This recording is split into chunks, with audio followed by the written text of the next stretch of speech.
All right, let's bring on the four-time All-American Rick Beardsley. How do you want to do this at the end? We'll do it at the end. At the end. Everybody guess now what Rick Beardsley had for lunch in our chat at qsportstalk.com.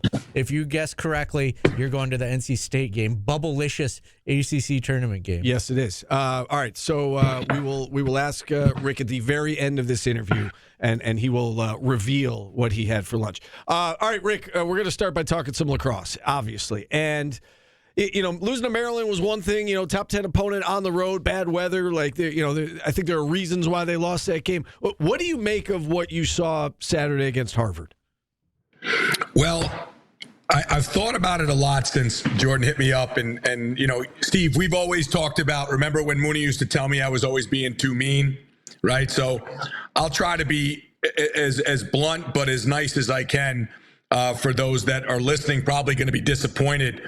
But no, I mean, what I saw was, a team that got up 5-0 and then just kind of sat back a little bit. And then, you can't, whatever you want to say, you can, but Harvard is a very good team. They were well coached. They made they came with a great game plan. There was no halftime adjustments and, done on the other side. And, the outcome wasn't good. It just seemed like they wouldn't go away. But everybody keeps pointing to the fact that Harvard's bad, and those they're not. We can say whatever.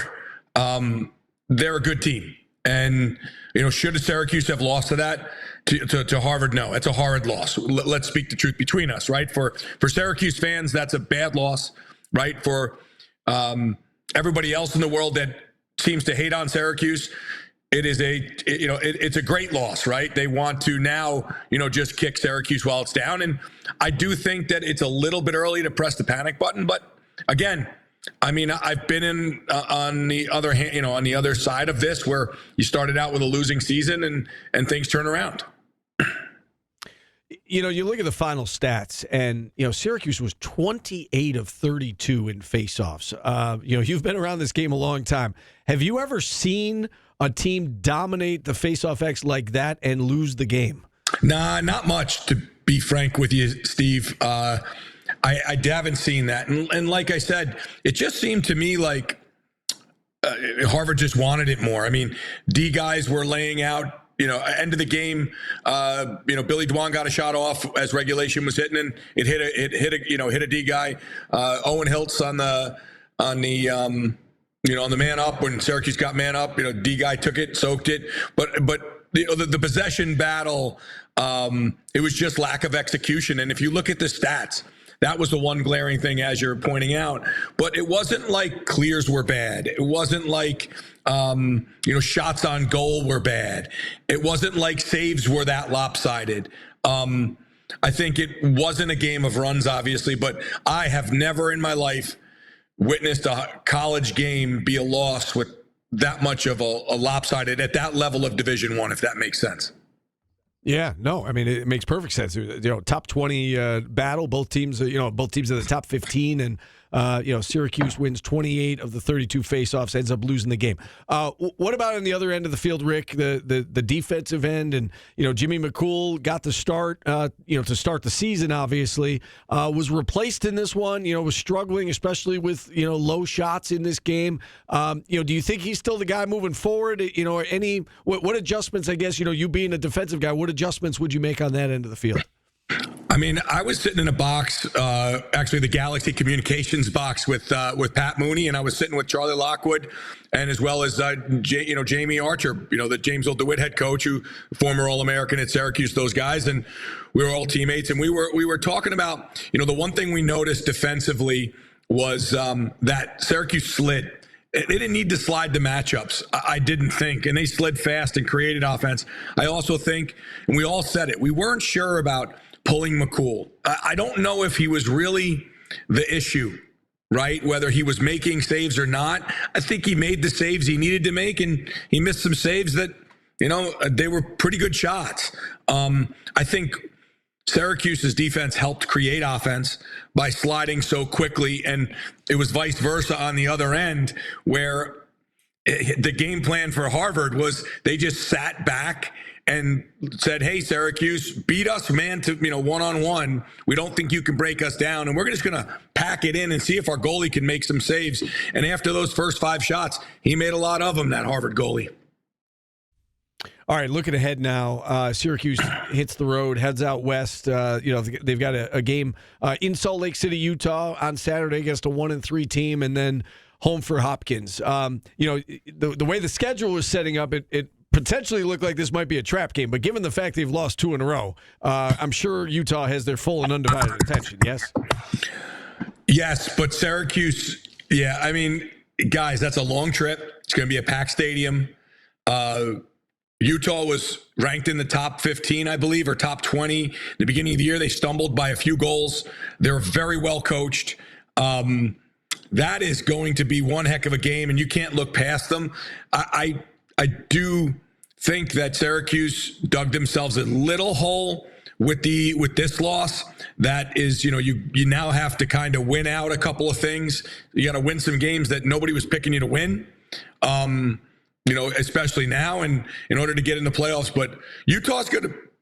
Guys, Utah's real good, really chaotic, plays fast. Now, I think the one thing Syracuse tried to do was play fast. I just don't think they're a run and gun team right now. I think there's some indecisions that guys are making, but Utah out there where you can, by the way, what a beautiful place. I was out there with the PLL when we were in the bubble during COVID, and you could stand on the fields and look at the 3 Mormon temples, churches. It was unbelievable. So they're going out to a beautiful place, and it'll be a hostile environment, I think. And Syracuse is going to have to bring their A game to get out with a good win. Most beautiful places I've ever been. I remember when SU played in the NCAA tournament out there, like when as the plane was landing, you look outside and you just see the mountain, the snow-capped mountains everywhere. It is gorgeous out there. I know your personal feelings about Hopkins. We'll get into Hopkins next week when you bring it. We bring you on. But just big picture college lacrosse, Rick. I know you watch a lot of college lacrosse. Tons. Who stands out to you? To this point, obviously, Notre Dame. But how about the local teams? Cornell, Colgate, both off to a good start. Who's been standing out to you so far from a big picture perspective? Well, big picture for me, it's been UNC. UNC is very talent laden. And then the Giancarlo kid that transferred in, the goalie from Princeton, was, I think, the piece of the puzzle. They had an injury to their best defenseman. That has seemed not to slow them down. I think UNC for me is the team that I've had them beating Hopkins, and I didn't have them just beating them. I had them killing them. I just think they're so talented, and they just have to be able to figure it out, and they seem to be figuring it out. Now, locally, Cornell, you can't. We talk a lot about Syracuse here, but right down the street is this Central New York team in Cornell, and CJ Kirst had 6 goals in the last game. They're ranked 3 in one poll, 2 in another.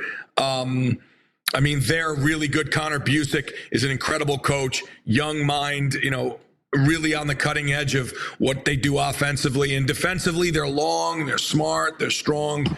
And then Colgate, I happened to go to a Villanova Stony Brook women's game, and Villanova came out to practice after, and I ran into Mike Corrado. He heard I was in the stadium and came out to say hi. And he was talking about how much Colgate junks it up, and meaning they don't play the ball behind, they play in chaos, and that's what they do. And Colgate will be no pushover. They'll be in the game, they'll play tough, and they're in the top 20 right now. So I think those 2 teams are ascending, and I think we're on the down slope. We got to level back out and ascend back up, as they would say. But yeah, I do think UNC is my pick, and I can't believe I'm saying that, guys. And you'll get me with next week with Hopkins. I love Hopkins. Stony Brook plays Hopkins Saturday, a couple days from now. So I get to watch Stony Brook women's play against Hopkins women's. All right, Rick, what'd you have for lunch for all the marbles? All right, so before I do this, Paulie, nobody put up what the name I put in on the VMix. Like it usually puts your name underneath. I put Stephen Fonte, number 1. Okay. So that I did do. Secondly, I want to give a shout out. You get listeners all over the air, all over the world. You know that, right, guys? My buddy Rob Rochford is down on Long Island. You can't say in Long Island. He's listening right now. He loves the show because he loves Syracuse lacrosse. He's got a son that'll be recruited by Syracuse, guaranteed. He's legit, Luke, a.k.a. Steak. That is what I had for lunch, by the way. Oh, wow. All right. Did multiple people? I think we have multiple stakes in the chat, so we'll figure it out. Give me the names. I'm going to pick them. Give me first names. I'll pick them. Spatch and the Wheeze is one, which is a inside joke on this show. Yeah. And, I'm saying Chick-fil-A, steak right there. Hold on. Armosaurus. That's a funny name. Pastor Tim. Pastor Tim said it. Pastor Tim said it first, I believe. Yeah, Pastor Tim. All right, so we'll go Pastor Tim, Spatch and the Wheeze, and Armosaurus. You pick out of those. I'm going to go with, obviously, Pastor Tim. You can't go against the Lord Jesus Christ himself, right? Because you'll be stricken down. But one thing I'd like to know, if you guys can see me, Paulie, I'm disappointed. I put on the Telly Savalas sunglasses. Jordan had no idea who Telly Savalas was. I was going to ask. See, I was. You are wearing glasses, and if you're on Q Sports Talk, you can see them. I thought they were more Jeffrey Dahmer. I'm just giving you that heads up right now. Oh my goodness! Now I have that persona. I'm doing those things and eating people at the same time. No, my God! I'm just saying. I'm gonna have to post more pictures with my wife. I would not wear those out in public. Those are very serial killer. Well, I mean, I sit right behind you at the basketball games. I know. I'm just saying, your last ones were better. All right, let me try these. Hold on. Yeah, those ones scare me a little bit. San Diego Q says those are serial killer glasses. Well, I appreciate that, San Diego Q's. These are new readers because, of course, I went and spent the money on $500 Gucci ones, and the $3 ones work the best off Amazon.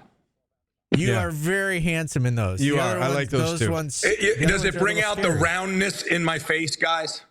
No, you look like a oval. You look great. You do. And save the money on the $600 cologne that you wear. Yeah. And, I won't ever. You know one thing I do. I don't. You're used to me. I spend on certain things, and that that is good cologne, and I do get lots of compliments. Yeah, and car washes every day. I do get car washes. I know you do. That was a bro move on my part. I was trying to be a bro. He's helping you out. I was just saying. Yeah. What? I'm going back to the serial killers. They're just better. I mean, they're just so much better. I mean, I do have to lose maybe 20 pounds right now. I'm just not in Stephen Fani shape. Because a big thing, Paulie, I don't know how you stand in the presence of such an athlete every day and you sit with him, and he's a state champion. I mean, he's a bomber. He's a local national celebrity at this point, and his 3-point prowess earned him the name Infantre. So that was the big thing. So, how do you do that, Paulie? I should have never have told you that, Rick. It's very, very difficult to even be I have to open the door for him, and wow, you guys are funny. I lay my jacket out for him to go over puddles. Are you enjoying yourselves? Yes. All right. Call those the SKs, your SK specials for your glasses, and then they won't. Then people will be like, "What the heck's SKs? Oh, the serial killers." That's actually amazing. I actually look at this and I want to have a camera that thins me out 20 pounds and fixes my hair. Maybe I should start going to the barber instead of cutting the hair myself.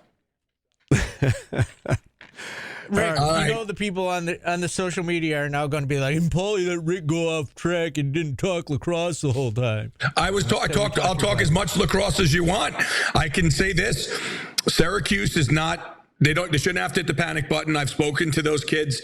They're all really good kids. The difference between the 90s, the 2000s, the 210s, and the 220s of guys that play at Syracuse, we're real similar people. It can be turned around quite simply with just an attitude change, just a little bit more grit, just digging down a little bit more. They have the ability, I think, the one thing they're going to have to do. Everybody talks about the unselfishness. I think they got to start being a little bit more selfish at times. I think also got to learn to make adjustments at halftime, right? Everybody's calling for everybody's head right now. They're calling for Pat March's head. That's what I've seen. I don't know if it's time to chop the head off, but I think you got to make some adjustments. I think, Maryland did that, and Harvard, made some good adjustments that gave Syracuse fits. And I think, Andrew's just as good of a coach. McMinn, who's out at Utah, he's just as good as a coach as who they're ever going to go against all year. I mean, so Syracuse is in for it, but I think they'll be ready. They've straightened themselves out, and we'll see on Saturday.